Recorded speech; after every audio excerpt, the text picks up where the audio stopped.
ነብዩ ሰለላሁ ዐለይሂ ወሰለም መጀመሪያ ጀሃነም የሚቀጣጠልባቸውን ሰዎች ጠቅሰዋል። አቡ ሁረይራ ረዲየላሁ ዐንሁ ይህንን ሐዲስ በዘገቡ ቁጥር ራሳቸውን ስተው ይወድቁ ነበር ይባላል። በጣም ይፈሩ ነበር፣ ይደነግጡ ነበር። ሶስት በጣም ግዙፍ ስራዎች፣ በጣም ትልልቅ ስራዎች ግን ባለቤቶቹ የዛን ስራ የሰሩ ሰዎች ማቀጣጣዮች ጀሃነም መጀመሪያ የሚገቡት ሰዎች እነሱ ናቸው የሚቀጣጠሉት። አላህ ይጠብቀን። መጀመሪያው ቃሪኡል ቁርአን ነው። ቁርአንን በደንብ አሳምሮ የሚቀራ ሰው ግን አሳምሮ የሚቀራው ምንኛ ያምራል ድምጹ፣ እንዴት ሙጀዊድ ነው፣ በቃ እንዴት አድርጎ ነው አሳምሮ የቀራው ቁርአኑን እንዲባል የቀራ ሰው ማለት ነው።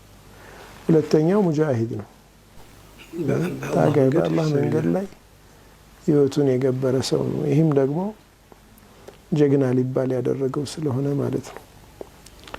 ሶስተኛው አልሙተሰዲቁ ቢማሊ ሰደቃ ይሰጣል፣ ገንዘብ ይሰጣል፣ ያወጣል፣ ግን በቃ ቸር ነው ሊባል